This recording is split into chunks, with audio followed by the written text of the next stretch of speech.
In this video I'm going to show you exactly how much money you can expect to lose per year and per 1,000 miles driven on a Porsche Cayman, what a fair purchasing price is, and which car in the market offers the best value for money. And we start right now.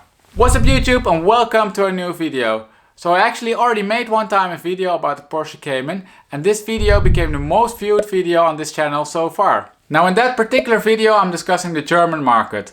And since most of my viewers are from the US, I figured it would be a good idea to also make one about the US market.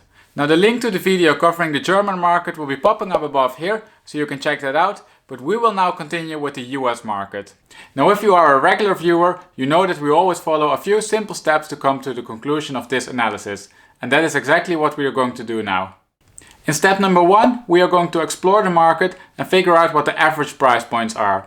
In step number 2, we will have a look then to the depreciation per year. In step number 3, we will look to the depreciation per 1,000 miles driven. Now in step number 4, we will do then a relative value analysis and figure out which car offers the best value for money. And finally in step number 5, we will draw a conclusion as to whether or not the Porsche Cayman 97 is a good buy. And in all of these steps we're going to differentiate between the Porsche Cayman 97.1 and the 97.2. And for each of them we will have a look to the S and the non-S version. By the way, for these analyses, I often take cars which are suggested to me in the comments, so make sure that you comment down below with a car for which you would like to see an analysis. Also make sure then to subscribe and click the notification bell so you get notified when that analysis goes live. And while you're at it, make sure to give the video a thumbs up as it really helps to support the channel.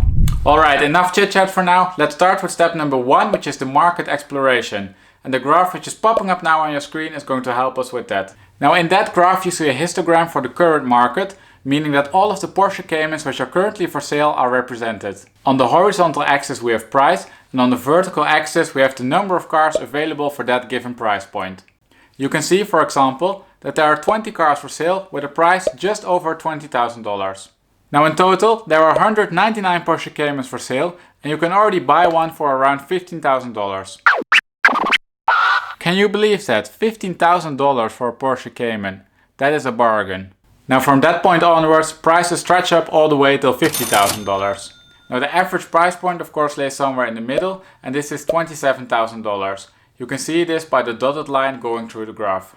Now to get a better insight in the market, we are going to categorize the graph you just saw. We are going to split it into the 97.1 standard, 97.1S, 97.2 standard and 97.2S cars. And that categorization is shown in the graph over here. You can see that we have from top to bottom the 97.1, the 97.1S, the 97.2 and the 97.2S. Let's start at the top by having a look to the 97.1.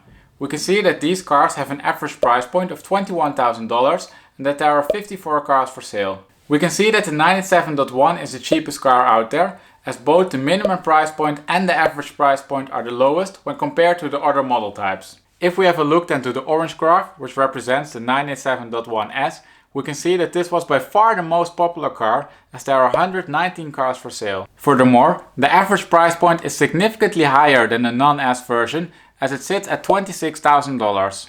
Hence, on average, the S version sells for a premium of about $5,000. Quite surprisingly, we can also see that the most expensive car in the market is actually a 97.1S. If we move further down, we end up at the green graph and also move into the territory of the 97.2. We can see that for the standard version, there are 19 cars for sale and that the average price is $27,000. Also here, I didn't expect that the average price point of the 97.2 would be so close to the 97.1S version. In fact, the difference is only $1,000. Let's move on then to the last graph at the bottom, which represents the 97.2S. We can see that these cars are by far the most expensive ones, as they have an average price point of $35,000 and that there are also only 7 cars available for sale. And this is completely different from Europe, where the 97.2S is more popular.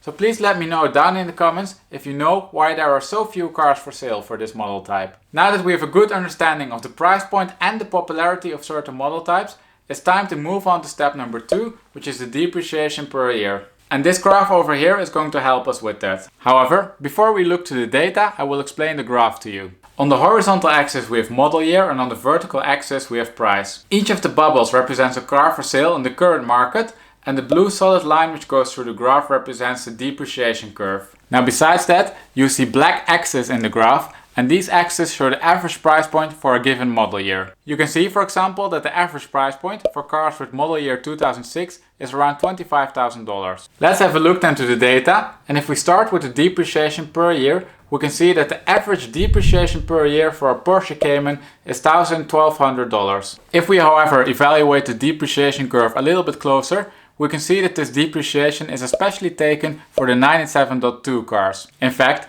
the 97.1 cars are almost not depreciating anymore, as the depreciation curve is completely flat over there.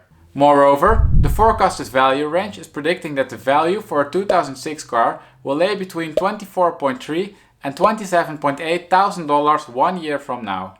And this is actually slightly higher than the current value for a 2006 car. Hence, the forecast range is predicting a slight appreciation in values for cars with model year 2006. But let's dive now a little bit deeper into the depreciation and categorize it for each model type. That is shown in the graph popping up now on your screen. You can see that we have now 4 depreciation curves, where each curve belongs to one model type. We have the 97.1, the 97.1S, the 97.2 and the 97.2S. And without knowing the exact depreciation number, but just having a look to the graph, we can already see that the 97.1, the 97.1S and the 97.2 are quite similar in terms of depreciation per year. On the contrary, the slope of the depreciation curve for the 97.2S is significantly steeper than for all of the other cars, hence the depreciation per year will be higher for the 97.2S. Furthermore, we can see that the shaded area for the 97.2S is a lot larger than the shaded area for the other cars. And this means that the depreciation per year number has a lot more uncertainty to it than the depreciation per year number for the other cars. And unfortunately, this is due to the fact that there are so few 97.2S cars for sale. With only 7 cars available for sale on the market, it's difficult to give a reliable estimate of the depreciation per year. If we have a look then to the actual depreciation numbers, we can see that the 97.1 is depreciating at a rate of $2,000 per year, that the 97.1S version is depreciating at a rate of $1,100 per year, followed by the 97.2, which is depreciating at a rate of $1,800 per year. And finally, we have the 97.2S, which is depreciating at $4,600 per year. Alright, we're now fully up to date on the depreciation per year, and that means that it's time to move on to step number 3, which is the depreciation per 1,000 miles driven. And that is popping up now on your screen. Now you can see that we have mileage on the horizontal axis and price again on the vertical axis.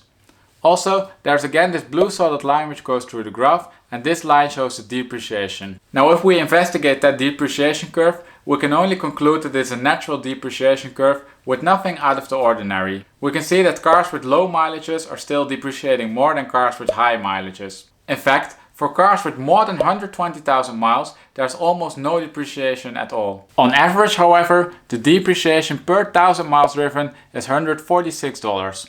Comparing this to other cars, that's not such a high number. In fact, it's quite reasonable. Now, just as with the depreciation per year, we're going to investigate this depreciation number a little bit deeper. And this graph over here is going to help us with that, as the depreciation curve is now categorized by model type. You can see that we have again the 97.1, the 97.1S, the 97.2 and the 97.2S. If we investigate the curves then, we can see that the depreciation per 1,000 miles driven is quite similar for the 97.1S and the 97.1 non-S. Also, we can see that the 97.2 standard version is depreciating the least and that the 97.2S version is depreciating the most. To be more exact, the 97.2S is depreciating at a rate of $204 per 1,000 miles driven. Now this is quite the opposite of the standard version, which is only depreciating at $56 per 1,000 miles driven. The 97.1 models are somewhere in the middle, with respectively $107 and $170 in depreciation per 1,000 miles for the standard and the S version. That means it's now time to move on to step number 4, which is the relative value analysis. And when we do this analysis, we need the 3 key elements which determine the value of a car: the price, the mileage and the model year. And all of that is shown in the graph popping up now on your screen. You can see now a 3D plot with 3 axes. We have model year, price and the mileage. Also, you can see that the different model types are represented by the different colors. If we start then by only considering price and model year, we can see that this relationship is very weak, especially for the 97.1 cars.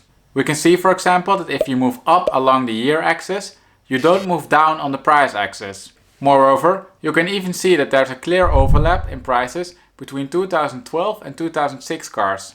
Hence, we can conclude that the effect from year on price is very small.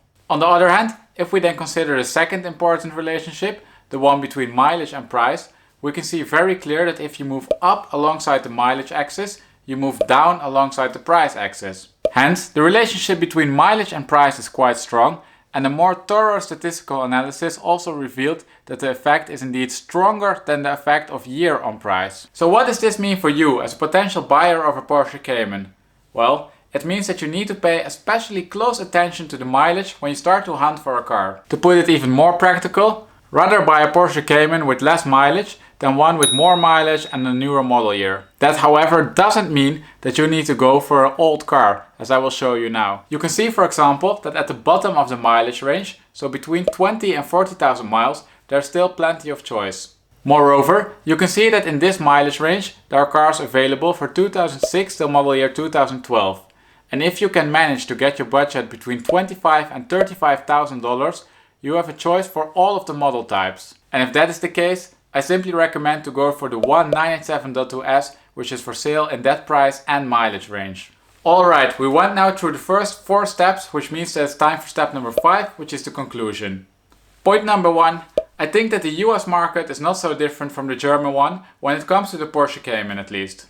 When you compare the depreciation rates per model type, you will see that they are more or less the same. Point number 2, we clearly saw that the 97.1 stopped depreciating. The depreciation curve was completely flat and the forecast even showed a potential for appreciation. Therefore, if you're searching for a car which won't lose its value in 1 year's time, you definitely need to consider a 97.1. And then finally, point number 3, we saw that for all the Caymans, but especially for the older ones, the relationship between model year and price is very weak. As a buyer, you should therefore pay strong attention to the mileage of a car. However, we also saw that if your budget can be between 25 and 30,000 euros, you can choose the best of both worlds. You can have a car from a relatively new model year with relatively low mileage. However, before you run to the dealer to get a Porsche Cayman, you need to be aware that there are some technical problems with the 97.1. If you Google, for example, for IMS bearing, you will get a ton of forum discussions and blogs about these issues. According to some, even the 97.2 has some problems. Now, it is of course beyond the scope of this video to discuss all these technical issues, but I strongly recommend for you to do a Google search if you're planning to purchase one. Now, if all of that scared you away from a Cayman, or perhaps even I scared you away from a Cayman, then you might want to consider an Alfa Romeo 4C or a Porsche 911. And for those cars, you can find full depreciation analysis over here and over here. As always, remember to give the video a thumbs up if you enjoyed it, and to subscribe so you get notified when the analysis for your future car goes live. Thank you for watching and see you next time.